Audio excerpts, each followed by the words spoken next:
own wellness. You must try to ignore that fever.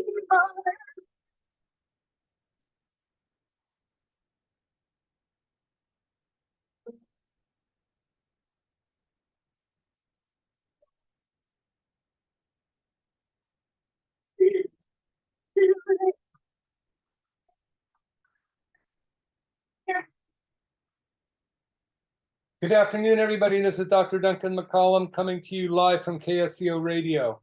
And very happy to be here and appreciate MZ keeping us going and take him up on his offer to find out how you can get up here and get your voice on the air. You never know what you could do to help somebody. You know, it's you never know how far a small gesture can go to help people in their life. And today, I really decided that I would go ahead and confront one of the issues that I see extant in the last 35 years of being in practice with my patients, and it has to do with the new book that I have coming out, the 7th book that will be published.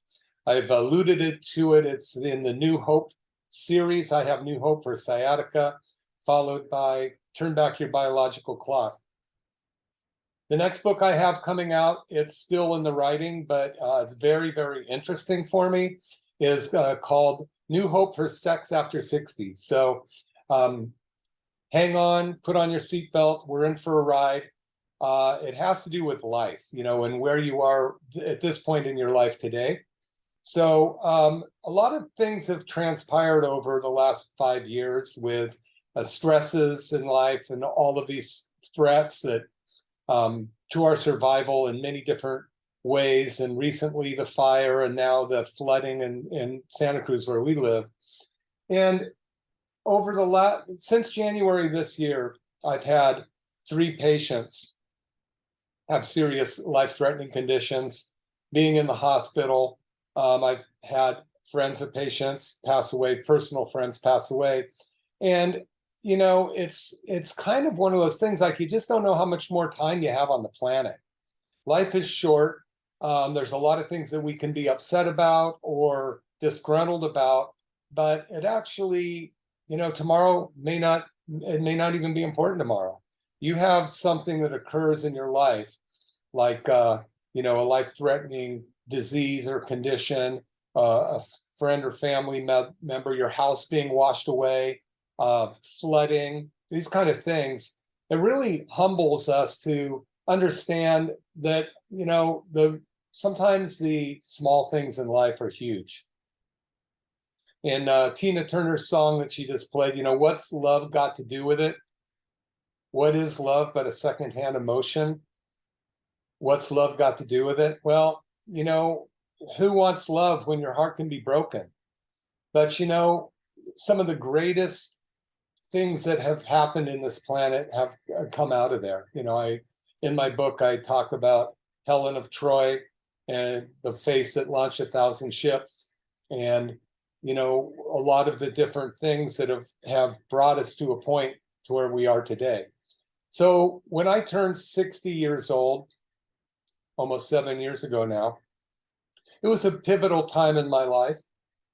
Found myself single again after several years, and wondering what can a 63-year-old guy do in a world of cyber dating.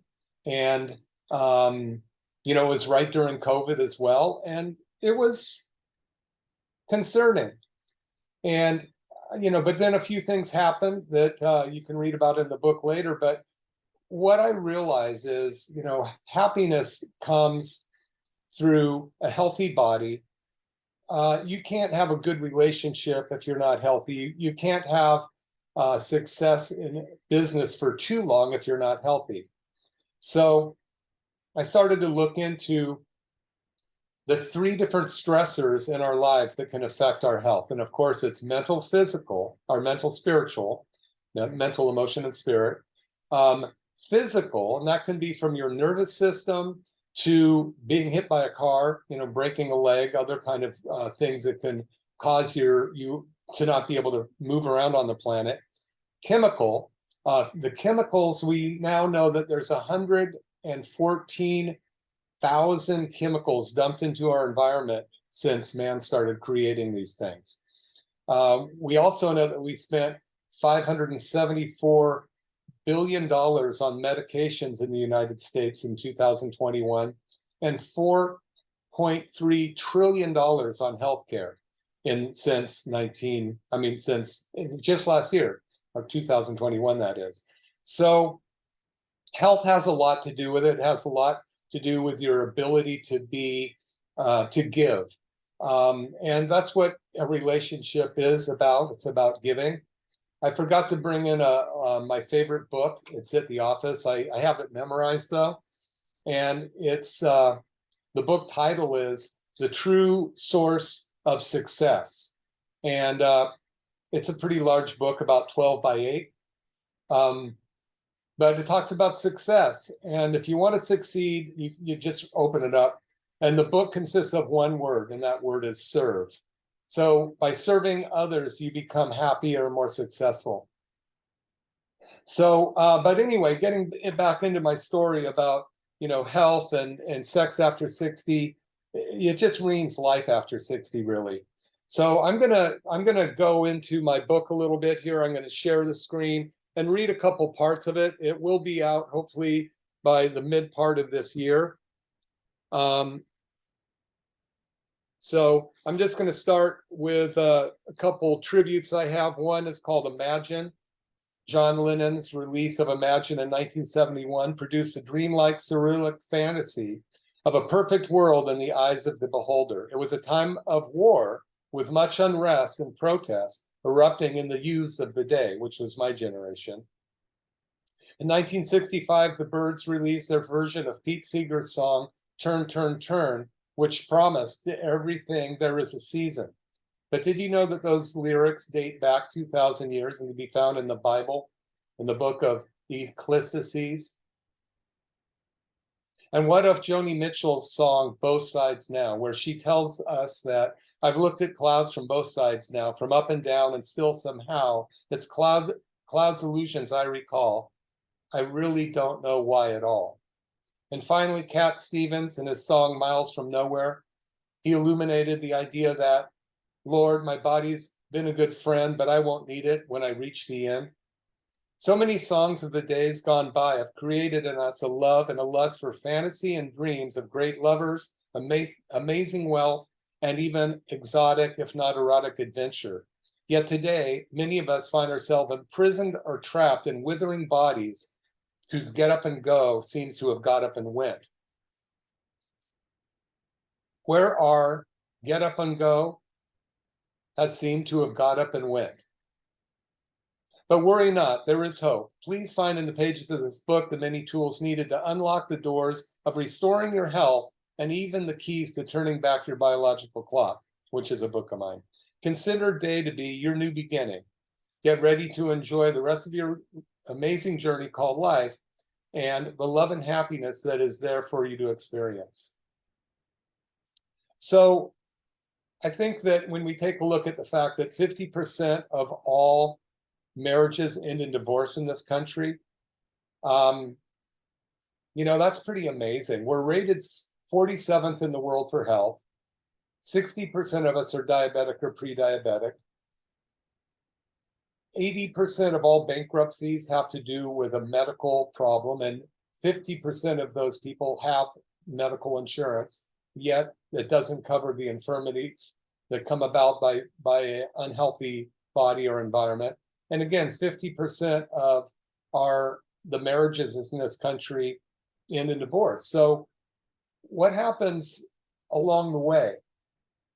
And I'm going to talk about that a little bit, but just realize that, tomorrow you may not be here tomorrow. One of my friends was talking to me about when her mother was alive. And so many times her mother would ask her to do things with her, but she was a little impatient and didn't spend the time or was impatient in helping her mother achieve the things she wanted to achieve. And she's so sorry for it to happen now. Another person was talking about when you go to somebody's eulogy or their service and you listen to their eulogy. And so many of the times people get up and talk about all the great things about the person who's passed. And the question is, have you told them that while they're alive? So, don't waste a minute not telling people how much you appreciate them or love them, because you may not have the chance. And the worst thing in the world is for you to be doing it at their eulogy, if not at all. So I'm going to just kind of read a couple bits of this book that I have here, and then, I'll break into some thoughts along it. But chapter 1 is called All in Love is Fair, title of a song by Stevie Wonder. It says, I can't help wondering if Stevie Wonder was warning of us or promising us that all in love is fair, or why Eric Clapton asked, what's love, why's love got to be so sad? Then came the lament and plea from John Lennon and Paul McCartney in The Long and Winding Road, to not leave me standing at your door, but leading me to your door. On whichever road you've traveled, it has led you to where you are today. So many of us have loved and lost while wandering down the highways and byways of life. Some have never really found true love or happiness. Others have glimpsed it for a fleeting moment, only to have it stripped away by infirmary or disease, from infidelity, from war, or simply miscommunication. Yet some lucky ones of us are married to their childhood sweetheart and are still happy today. And Mike, if you're still on, my salutes out to you. Regardless of the path you followed, now may be the right time to take stock of your situation, whether it's regarding your physical health, mental health, your wealth, or your relationships, to name a few.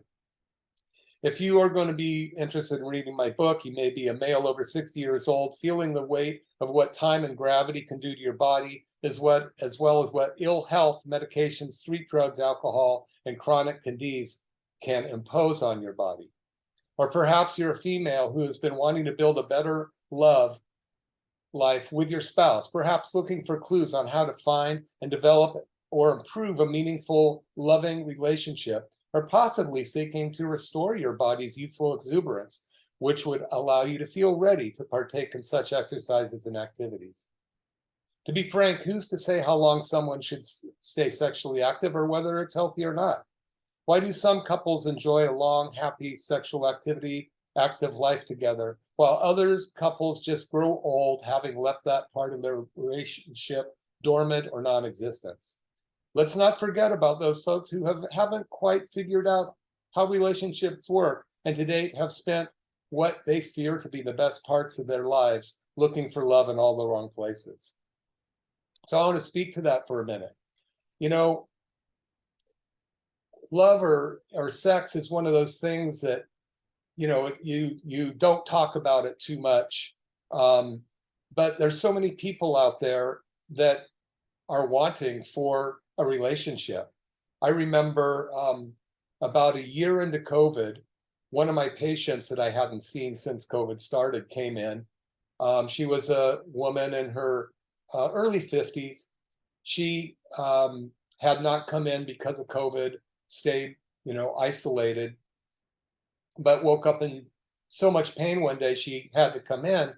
And when I walked into the room and started to do what we call a palpation of her spine, looking for the subluxation or pinched nerves, she started crying and bawling. And it was unrelenting. And then she looked at me and says, nobody has touched me or wanted to be near me in a year. It's been terrible. I've been isolated in my cubicle. I go home, nobody's at home. And it really broke my heart because, we are a community-oriented people. We're not loners. And we need to have that friendship and relationship. And so, a lot of people just settle in. And in over 35 years I've been in practice, I've had a myriad of patients, both men and women of all ages and sexual preference, speak privately and candid to me about their bodies, about hormonal issues, as well as specifically sexual dysfunction. These conversations have ranged from infertility, infidelity, sexual abuse, fear or anxiety about performance, sexual orientation, acceptance or concern about physical appearance, weight issues, hormonal dysfunction, and a plethora of other topics. So if we're going to solve the riddle of life at all, then we need to be willing to observe the obvious, such as what's making our bodies sick and our minds fade as we age, maybe not so gracefully. So what we're going to do is we're going to take a short break. I'm going to come back in a couple minutes, but before we break, I want to let you know I fell asleep the other night with my head crooked because I was reading in bed, which I advise not to do. And I woke up with the worst pain in my neck. Lasted 2 days. Today, I went to my office and I had my girlfriend do TRT on me. She did it for a few minutes, and all of a sudden my pain's gone. So the TRT, or tissue regenerative therapy machine, works miracles, even to an aged chiropractor. So I'll be back in just a second. We'll be right back. Oh, Lord Jesus. You must try to.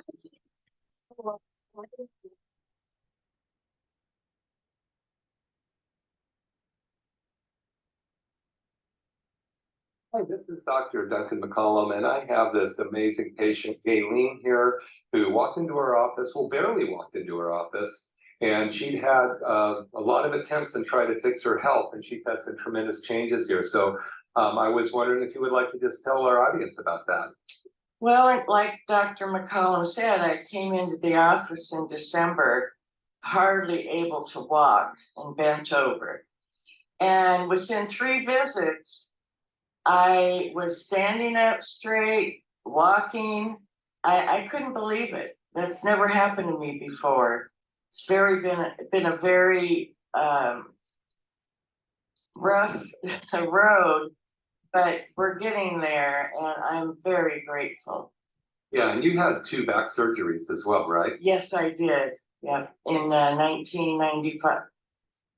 1995, yeah. And so they didn't really solve your problem. No, they didn't. And you came in, we did some stem cell treatments on you and some chiropractic on you, right? Correct. Yeah. So you're happy. I'm happy. Everyone here is just awesome. They're all here to help you. They're all so sweet.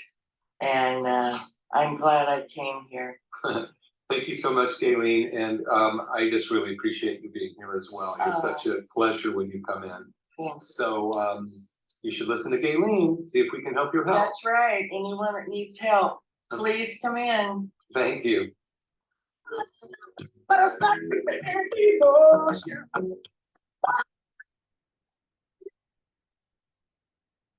Hello, everybody. This is Dr. Duncan McCollum. I'm back, and what's love got to do with it? It's just a secondhand emotion. Well, I think it's got everything to do with what keeps the world going round.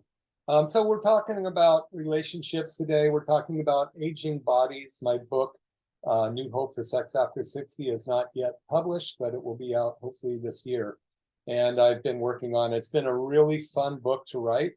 And, you know, really what it comes down to is, and I talked about it a little earlier, is knowing how to communicate and knowing how to have your body communicate and how your partner's body communicates, and being healthy enough to be able to enjoy those things in life. So I'm going to go into this a little more, but before I do get started on that, I want to just let you know that I do have my show now playing Mondays at 2 o'clock as well. So if you want to hear this again, Monday at 2 o'clock will be a repeat of the show or potentially another show. But my goal is to try to get help as many people as I can. So I want to make myself a little more available out there. So I want to talk about It's Just My Imagination Running Away From Me, which is sung by the Temptations, and lyrics by Barrett Strong.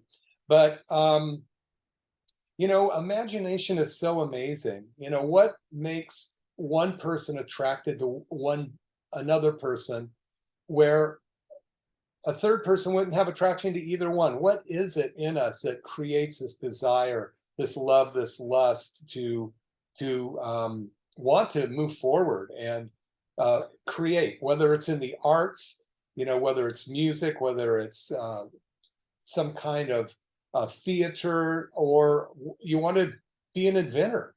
Something has to create that. We have to imagine it before it can occur. So you have to put it down and think about it or write about it or draw it before that invention can come into play. I don't know if any of you have ever looked at Leonardo da Vinci's huge book. It's my mother as an artist has it. Now my sister, who's also an artist, has it. But the thing's about 18 inches long by 14 wide and about 4 inches thick, and it shows all of his drawings, all of his inventions of war, of all these great things and things not so great. But they were all first created in the mind, then put down on paper. And from there, things come into fruition. So this year, I've been talking a lot about writing down what it is you want to see. Write down, who you're looking for, what your business should look like, what your income should look like, what your family's relationship should look like. Because if you don't write it down, chances of it happening are nil. It's not just going to burp into existence. So remember, what you think about, you talk about. What you talk about, you bring about. And a very good friend of mine, Mr. Awesome, who's always awesome and awesomer, came in to see me the other day, and I've been taking care of him for several years. And he reminded me of something that I heard. You're still a young man. I love it. Donald, good friend of mine from high school. You're right. That's Tim Tate. No, that's Tower of Power. In fact, Tom Pulitzer is lead saxophone player at Tower of Power now. Friend of mine, he actually plays on one of my songs. He plays a sax solo. Pretty cool. Anyway, so talking about creating. It's so much fun to create. So just my imagination running away with me. So what is it that starts your mind working? What is it that starts this creative lust for, as a child, whatever it may be, and then as you develop into an adolescent and a teenager and adult, that creation so often can show up in desires for to be intimate with somebody, that partner that you dream of, that person or thing that you dream of. So I have a memory I'm going to read that goes back to when I was about 4 or 5. And I'm just going to read through this because as I think about this, I start to wonder, what is it that could create in an individual greatness or lack thereof? What is it that you need to be able to bring about in order to move forward in areas of your life? Some people are really successful in one area, maybe business, but they're terrible in relationships. Other people are great in relationships, but not so good in business. So there's well, I'm just going to start going with this, and then we'll probably be at another break quickly. Thank you for putting up with me today. One of my earliest memories is of playing in a small patch of dirt under a huge sycamore tree in our front yard on Garber Street in Berkeley. I had a little Matchbox toy truck my older brother AJ had given me, and I could spend hours driving it amongst the large roots, which extended outwards from the tree's massive trunk. Life was so perfect then. I must have been 3 or 4.5 years old. I can still recall the daydreamy-like feeling I had, the warm autumn air filled with the aromas of the drying sycamore leaves, the smells of the Berkeley hills, and the salty air of San Francisco Bay, and the scent of fresh-cut lawns wafting their way into my olfactory glands, the oldest, most primordial reptilian perceptions our bodies possess. Everything seemed so perfect then. I was just old enough to conceive of life as a sentient being, and was seeming to tap into some recall of a tremendous love. I remember this vastness of life, some yearning to be. It was as though I was living in a parallel universe, 3 years old in one, while living eternally in the next. There was a feeling of some connection into a realm I knew not what of. My whole world was there in that small dirt plot. Yet I felt as though I was trapped or tapping into the limitlessness, the woof and warp of the universe, and that I was playing an integral part of the creation and destruction of every aspect of it. It seemed that thousands of motion pictures were all flowing through my head at once, and that I was the main character, perceiving all motion, visions, sense, and emotions simultaneously. It was the thrill of victory and the agony of defeat. My mind, body, and emotions were dragged through the muck and mire of livingness to the elations and triumph of conquest beyond imagination. I would have loved to remain in that bubble eternally. It seemed my whole body was floating with serotonin, dopamine, and oxytocin, a perfect hormonal combination culminating in a state of pure bliss. Is that perhaps what we're seeking in love? I know that that's what I sought when I was a drug addict. I know that those were the feelings I wanted. I wanted to feel those internal feelings of the serotonin, dopamines, and oxytocin, always looking inward, looking inward, looking inward. Nothing was more important to me than what those drugs did to me. Finally, one day I realized there was a big, wide world out there, and I wanted to be part of it. So this whole illusion came to a culmination all of a sudden when my well-intended mother came out and called me to lunch. As I was startled out of my reverie, those hormones seemed to be washed out of my bloodstream in a nanosecond, leaving me with a feeling of withdrawal, emptiness, and defeat. As I disconnected from my daydream, I felt a surge of sadness and despair, like I'd lost all I'd ever known and loved. It was as though I was reliving the culmination of the emotions and tragedy, agony, and losses experienced over eons and a multitude of lives. That little patch of dirt, again, was just that. It was as though all my memories, dreams, and imaginations had been violently stripped from my consciousness, leaving in its wake a hollowness, a vacuum of emotion. That was over 60 years ago, yet the emotional impact of that moment has remained always somewhere in my subconscious. That's still there. I remember it, I feel it. And often I think that in the times that I've fallen in and out of love, or wanted love, or somebody that I wanted didn't want me, or whatever, lost love, that same thing that I was searching for was always there. It was that quest, that untouchable moment of pure bliss. So were these the sensations, emotions evoked in the hearts and minds of men of Sparta in their quest to save the beautiful Helena, enticing the Trojan War? After all, she was said to have been the most beautiful woman in the world, daughter of Zeus and Leda, the face that launched 1,000 ships. And what of Aphrodite and her beauty, the queen or the goddess of love, beauty, and sexuality? What does that have to do in the heart-wrenching stories of our lives? So again, I believe that right now is the best time for you to write down what you want to see happen in your life. If you're in a relationship that you'd like to see improve, if you are in a relationship that you don't think's the right one, you can always work on it. You can work on things, but you also realize that life is fleeting. Tomorrow, the persons that you care about or love, or even you, might be gone the way things are going in this world. Again, living in Santa Cruz, we have lost so much in the last few years, not only from the throes of the pandemic, but also with the fires. I know how many of my patients lost homes in the fires and now in the floods.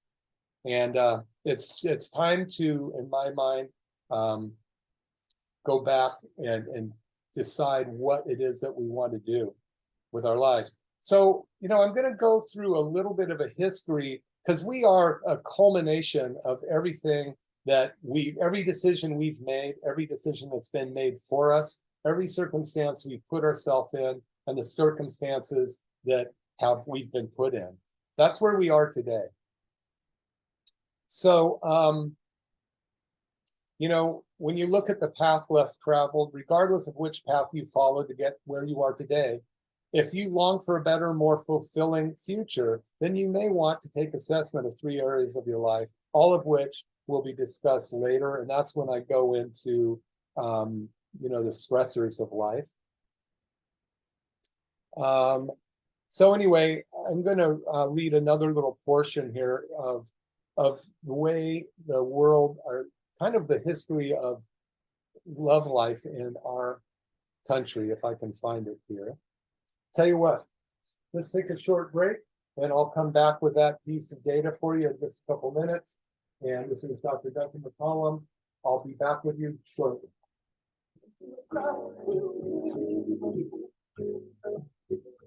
If I can, I got cause to, as a main force. Hey, this is Dr. Duncan McCollum, and I have this amazing patient, Lauren, here, and she had a few things to say. Hi, I'm Lauren Spencer, a local realtor, and I've been seeing Duncan for years now. I had a biking accident and he's been adjusting me since then, and it's been amazing. But lately I've had trouble with my feet, and I'm an avid walker, avid biker, avid golfer, and my feet were aching all the time. And I tried Duncan's TRT machine, which is an amazing stem cell machine that rejuvenates the cells. And my feet, I've had like 3 or 4 sessions with the machine, and my feet are like new, no aches, no pains. It's a miracle. So I really highly recommend Duncan and his chiropractic services, but also that TRT machine. You got to try it. Thanks. Wow, thanks, Lauren. That was awesome. So we still have the $49 special. Come on in and see if it works for you. Thank you.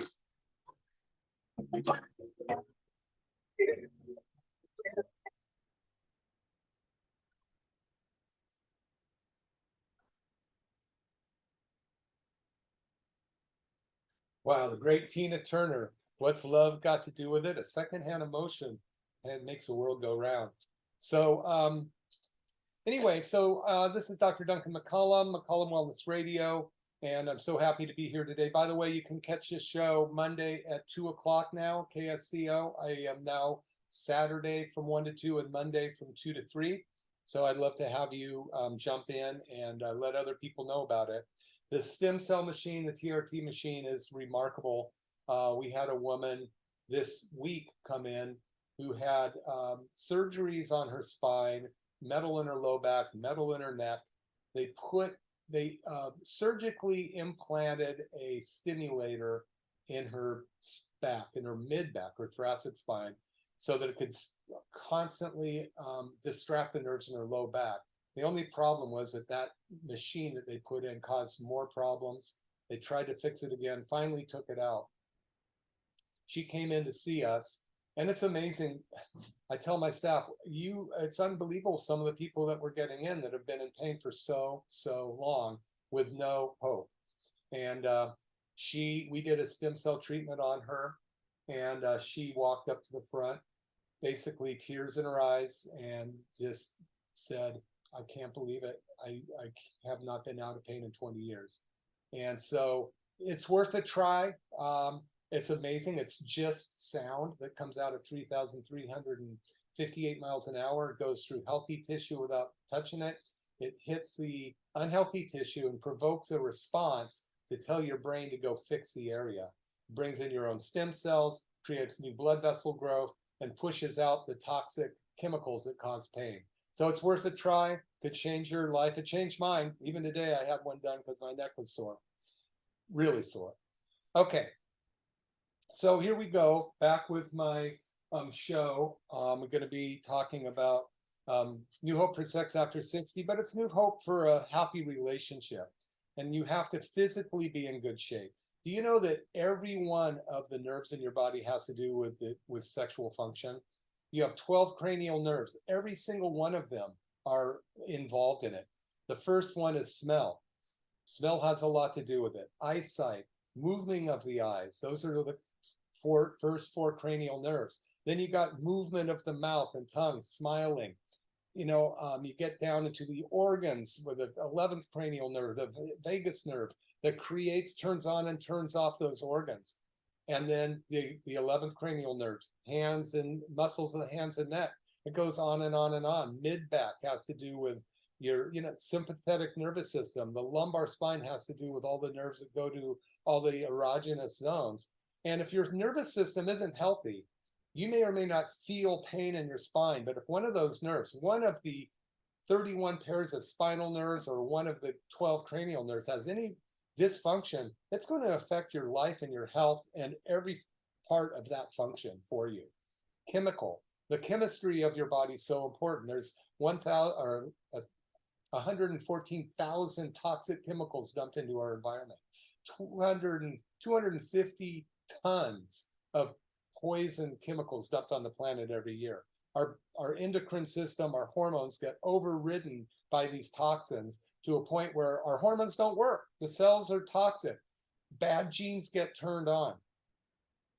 So we've got physical, chemical, then emotional. You know, you've got to clean up your emotional thoughts about life and love. So we are exactly today based on the things that have come before us and gone before us. And so what I'm going to do is go over historical influences on sex and its subliminal consequences through our ages. So we're going to start. Growing up as a baby boomer in the United States has built in it its own impressions about sex and sexuality. Even though many of us did grow up during the sexual revolution of the 60s and 70s, unlike many European countries, the United States seems to have vilified sex to the degree that it can be interpreted as a dirty word or concept, something to be hidden, not talked about or expressed.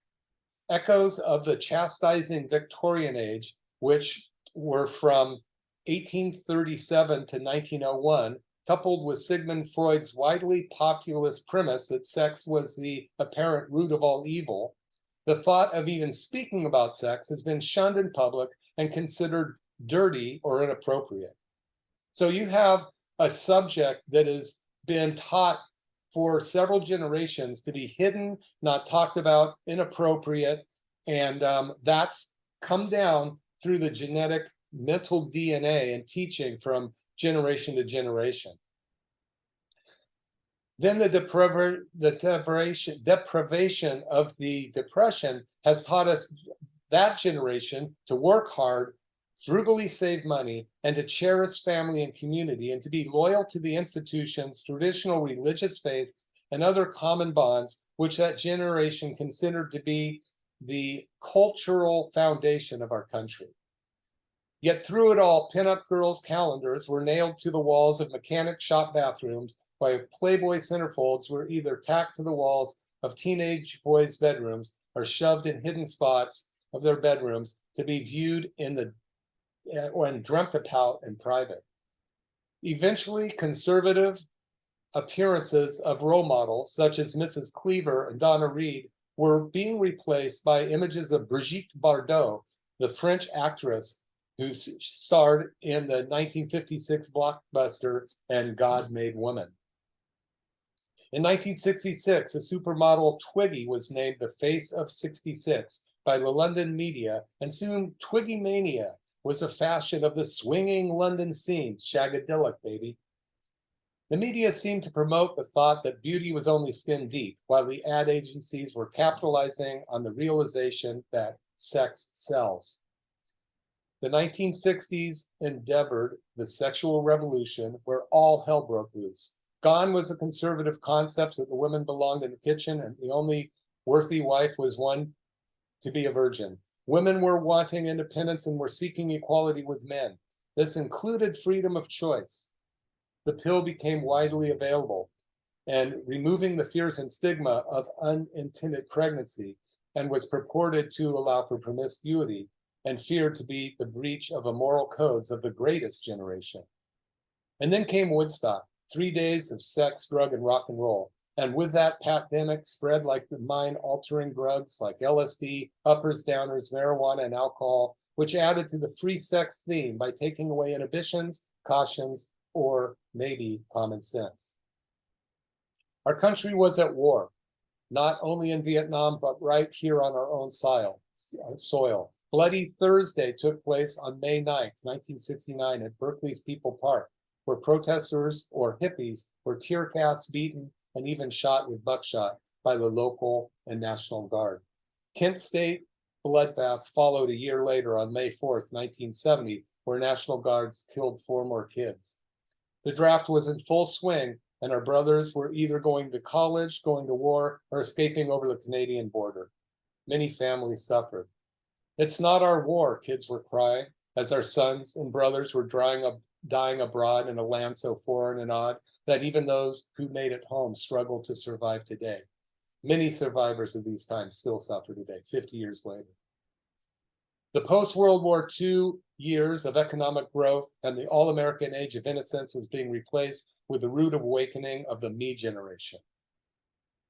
Tom Wolfe, author of The Electric Kool-Aid Acid Test, a highly experimental account of Ken Kesey and the Merry Prankster, described the me generation as a self-involvement of the baby boomers. And yes, I did partake in part of that electric Kool-Aid acid test in high school and beyond. Christopher Larch, historian, novelist, social critic, and author of such books as The New Racism or Radicalism in America, 1965, The Culture of Narcissism, 1979, described the 1960s and 70s generation as the rise of a culture of narcissism amongst boomers. It was a time of self-realization and self-empowerment, where culture aspirations for young people supposedly ascribed to higher self-importance than the social responsibility.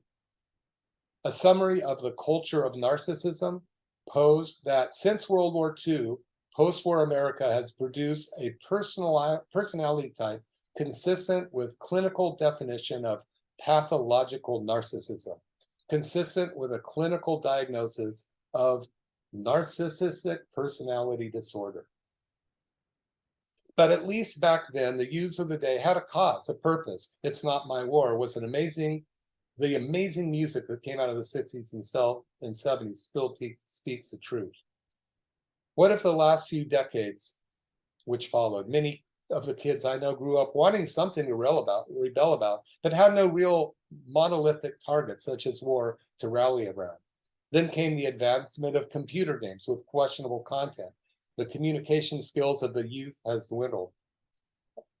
Finally, and especially with post-2022 pandemic, introducing social distancing has driven a golden spike into the coffins of the confusions regarding communication, togetherness, community, trust, and relationships of love and survival in general.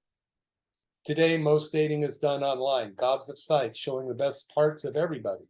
Social media profiles filled with people's desires or illusions of magnificence, opulence, and splendor. It is sad to see how young people flaunt their bodies online with promises and provocative gyrations, which can further the decadence of today's sexual climate. Sex trafficking, which is seldom discussed and hard to confront, lurks around every corner as charlatans hover to ransack the hearts of would-be suitors, desperate and gullible enough to fall prey to their own desires. With all that said, it's time to take a look at where you really are today and take steps necessary to improve your situation. So anyway, this is kind of the beginning chapters of my book on New Hope for Sex After 60. It's really a book that I believe can help everybody become more aware of where they are in their relationship with themselves, with their family, with their partners or lack thereof, with their world, and where they want to see themselves in the next few years. So remember, every time you point a finger, 3 fingers are pointing back at you. So the first thing that I recommend you do is decide to take responsibility for exactly where you are today, right now. Yesterday's gone. Tomorrow's around the corner. All you have is today. A lot of the baggage that you bring with you and blame, your youth or people of the past, it's done. I know you can't do this just by me saying it. You have to come to it in your own way. But you don't worry about yesterday. Make your days and live for tomorrow. Live for today and make your tomorrows, actually. It's like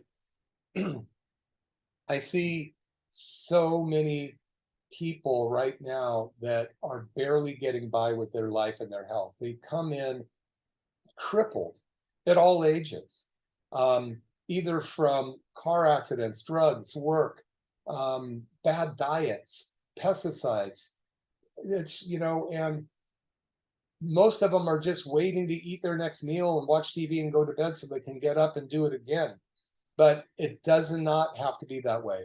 Now, there is no magic pill, but you can get a couple of my books that might help, and I know there's a lot of others out there, but Turn Back Your Biological Clock is available on Amazon. That's a great way to start to learn how to start to turn back your biological clock, and you start to eliminate the toxins in your environment, in your body. Every day you're exposed to these, they're making you older.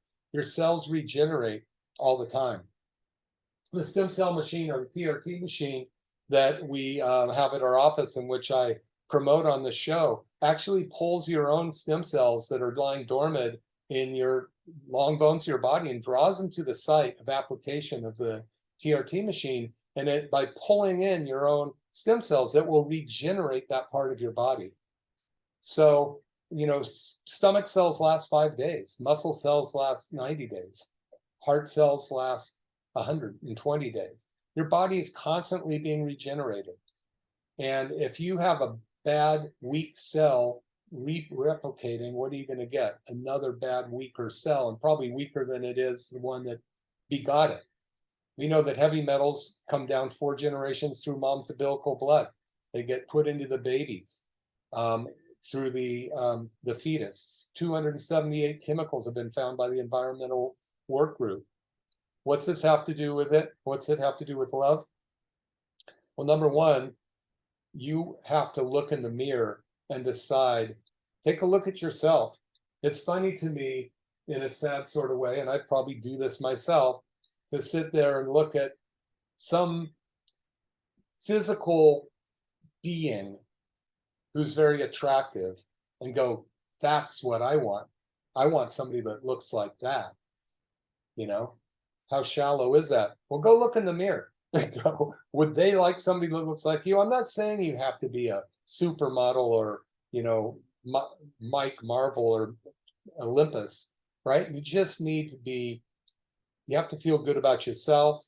This comes by basically drawing a line in the sand. I highly recommend you write up where you are today. And if it's in a relationship, where it's at, how it looks. In my book, I have a complete workshop on how to do this. You're going to write down a fair assessment of your existing situation regarding sex, relationships, love, work, what have you. You're going to write this down as a clear picture. And maybe you ask somebody, hey, how desirable am I or not? And then, some people are going to say they've been single for years and would love to meet somebody. Others are going to say my relationship sucks. Others are going to say, my relationship is awesome, but I want to make it awesomer. Misspelled on purpose. I've made mistakes in love and fidelity, but I want a fresh start. I've been single for years, been cheated on someone. My spouse left me, died, etc. I've been lucky. I've loved my spouse and would like to improve my relationship.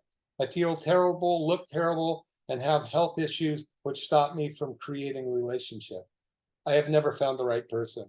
So these are some of the things that you can work through. And when my book is out, you'll be able to, hopefully it will help you. That's the whole reason I write it, other than it's really fun to write. But I'm really looking forward to this. I get up at 2 to 3 in the morning and write for 2 hours before work most days so that I can get this thing done. And I have 4 historical fiction books, if you like those. They're all come down from my family stories of 5 generations of Californians. I have New Hope for Sciatica was the first New Hope book. It really gives you the facts on what you can do to get over physical afflictions yourself without taking drugs. Of course, if you have a need for drugs, talk to your physician before you do anything. Then, of course, Turn Back Your Biological Clock is a story that helps walk you through steps you need to, indeed, turn back your biological clock.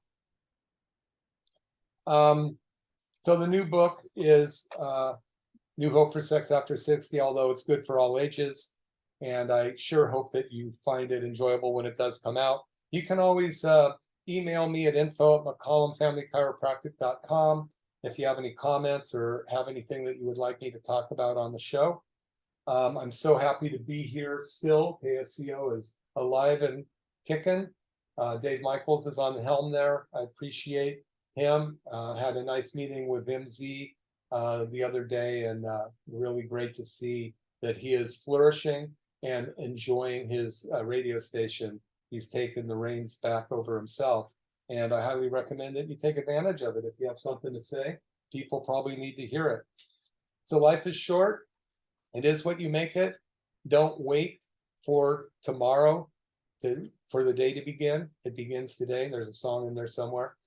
And the good times best of is coming up. If you'd be so kind and you have come to see me or don't know any other chiropractors and think I must be a good one, please vote for me.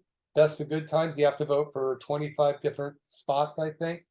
I also, last year, we won Best Chiropractor. We came second place for Best Local Author, and haven't won anything for radio talk show host yet, but I would love your support in those if you enjoy my show. And so this show will be played again Monday at 2 o'clock, 2 to 3. The stem cell machine, there's this month a great special on it. Typically, it's a $49 special to come in to see if it works for you. For that, we do an exam consultation about your condition, dig into where it came from. I will take an x-ray of that part that we're going to work on to make sure we can, and also to be able to give you an idea of what it might take to make it better. This month, as a special to any KSCO listeners, all you have to do is mention the show, and I will include in that a complete set of spinal x-rays. So that's another $249 fee that will be waived. So for $49, you can get a mapping session with a stem cell machine over an area that you're concerned about, and a full set of digital x-rays, as well as to be able to sit down with me, and I will dig into your history and find out whether or not there's anything we can do to help you.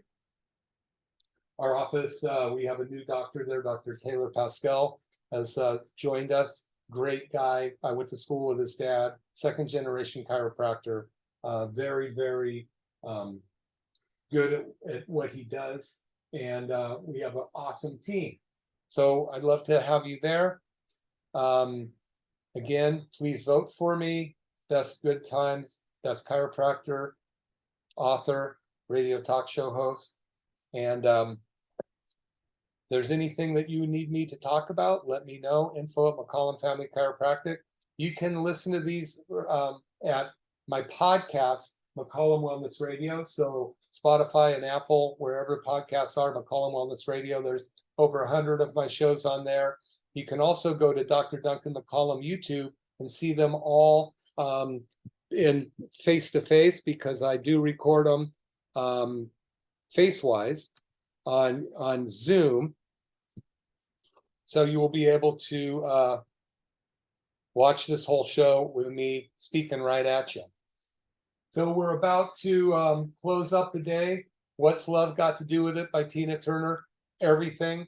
They call it a secondhand emotion. It may be, but make it your life to love, to live, love, and happiness. And we'll see you next week. Bye.